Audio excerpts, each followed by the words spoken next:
Jangan lupa untuk subscribe YouTube channel Metro TV News dan nyalakan notifikasinya.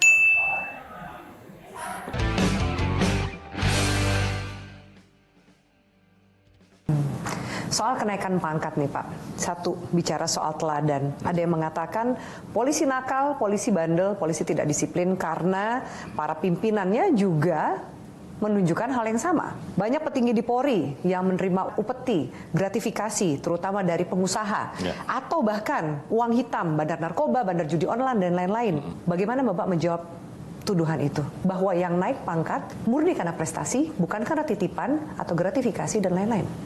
Jadi itu adalah upaya yang saat ini terus kita lakukan ya untuk melakukan perbaikan. Jadi saya kira SDM juga tentunya sudah punya lah.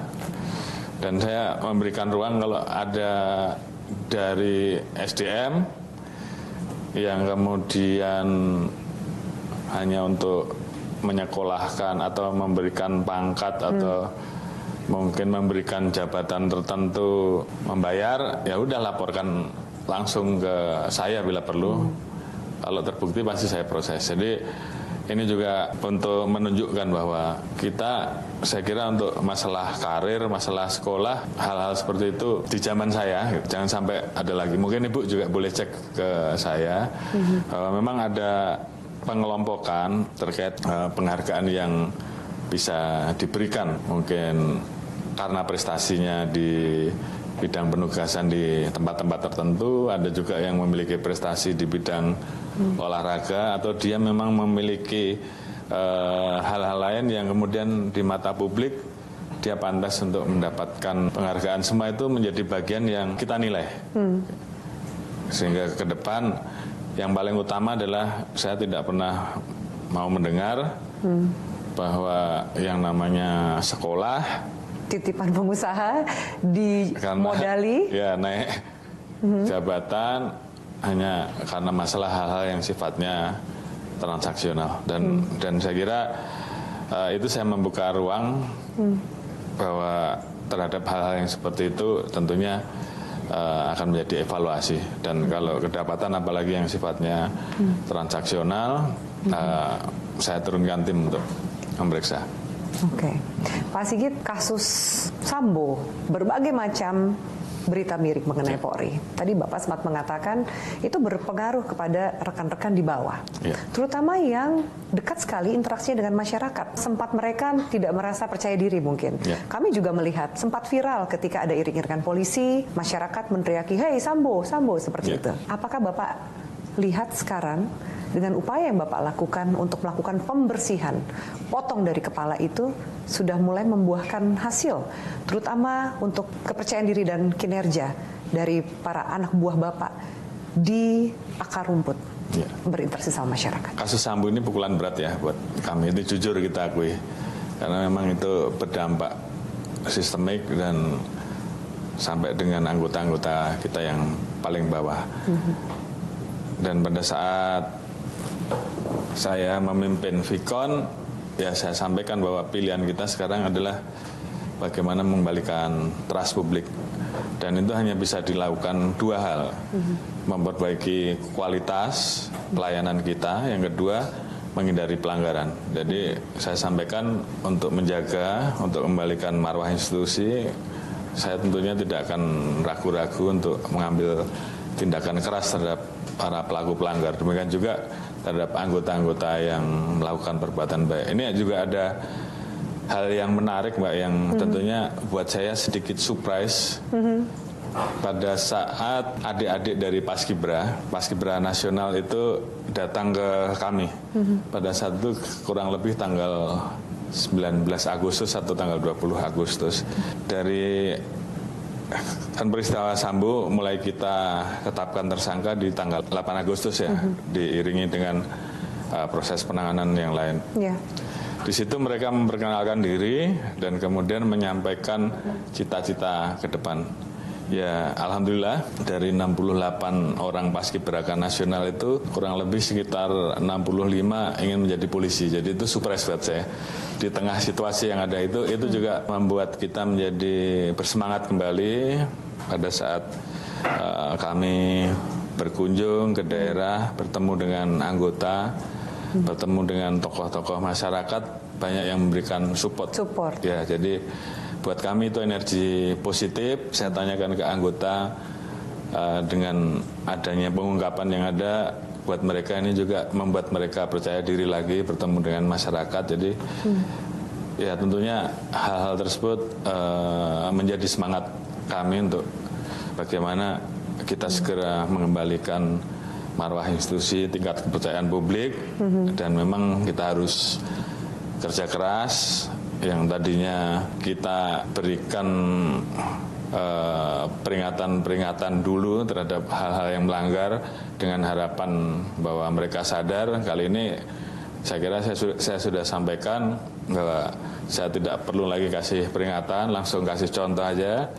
Kalau ada yang melanggar, langsung saya proses, dan itu pasti saya buktikan. Dan saya kira 430.000 lebih anggota Polri yang saya lihat bahwa mereka juga sudah berusaha berbuat baik, tentunya juga akan merasakan keadilan, dan di situ semangat mereka juga termotivasi, dan ini kerja keras kita bersama untuk mengembalikan marwah institusi, dan ini komitmen bersama. Salah satu hal yang juga terungkap dari peristiwa Sambo adalah mengenai Pak Sigit sendiri. Banyak yang sempat meragukan Pak Sigit. Wah, Pak Sigit diangkat jadi Kapolri karena kedekatan dengan Presiden.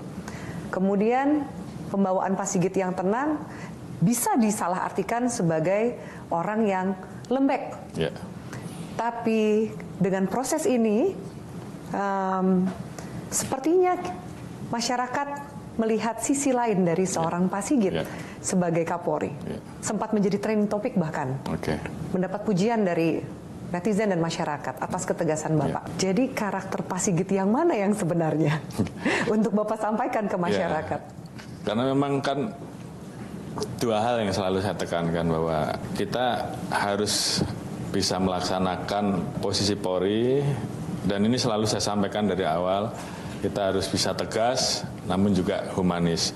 Humanis tentunya terhadap masyarakat, pelayanan yang baik, bagaimana kemudian kita mau mendengarkan kritik. Makanya beberapa waktu yang lalu kan ada kritik dari masyarakat, saya adakan lomba mural. Ada aspirasi dari adik-adik ingin menyampaikan pendapat, udah sekalian kita adakan lomba orasi. Itu kan bagian-bagian dari upaya kita untuk menyerap aspirasi. Tapi terhadap hal yang tegas, tentunya kan tidak usah. Ini tergantung style orang masing-masing ya. Apakah saya harus ngomong dengan meledak-meledak, atau yang penting saya tunjukkan dalam sikap dan perbuatan. Dan saya kira setiap melangkah tentunya saya selalu mengedepankan hal-hal yang sifatnya bisa dipertanggungjawabkan. Jadi manakala seperti peristiwa di FS, dari sisi saintifiknya, pada saat kemudian saya mendapatkan laporan ada 2 alat bukti minimal yang bisa kita gunakan, tentunya di saat itu saya mengambil langkah yang tentunya harus saya lakukan seperti apa. Jadi tentunya banyak orang yang mungkin susah untuk membaca, tapi kira-kira seperti itulah hal-hal yang memang kita harus sampaikan. Apakah kita harus kapan merangkul, kapan menjadi tegas gitu ya Pak? Ya, bukan berarti bahwa tampilan yang sangar itu terus kemudian dikatakan tegas, atau penampilan yang biasa-biasa itu terus kemudian tidak berarti tegas. Itu tentunya kan penilaian dari masyarakat. Tapi tentunya komitmen kita untuk menjadi Polri yang tegas terhadap pelanggaran, terhadap hal-hal yang meresahkan masyarakat dari proses tanpa ragu-ragu, maksimal, apalagi yang berdampak terhadap hal-hal yang memecah belah. Itu tentunya kita tindak tegas. Tapi terhadap kritik, terhadap aspirasi masyarakat, terhadap koreksi masyarakat, kita harus humanis dan terus memperbaiki diri. Saya kira itu adalah prinsip yang harus kita laksanakan di dalam program transformasi Polri menuju Polri yang presisi. Kira-kira seperti itu. Baik, terima kasih Pak Sigit untuk waktunya, wawancara dan diskusi kita yang sangat menarik. Semoga menjadi klarifikasi mengenai banyak hal. Dan pemirsa, terima kasih atas atensi Anda. Demikian wawancara saya dengan Kapolri Jenderal Polisi Listio Sigit Prabowo. Semoga apa yang kami perbincangkan bisa menjawab pertanyaan Anda. Dan bagi Anda yang ketinggalan menonton episode ini, Anda bisa menyaksikan tayangan ulangnya di metrotvnews.com dan cuplikannya di YouTube Kick Andy Show. Sampai jumpa di Kick Andy Double Check berikutnya. Salam.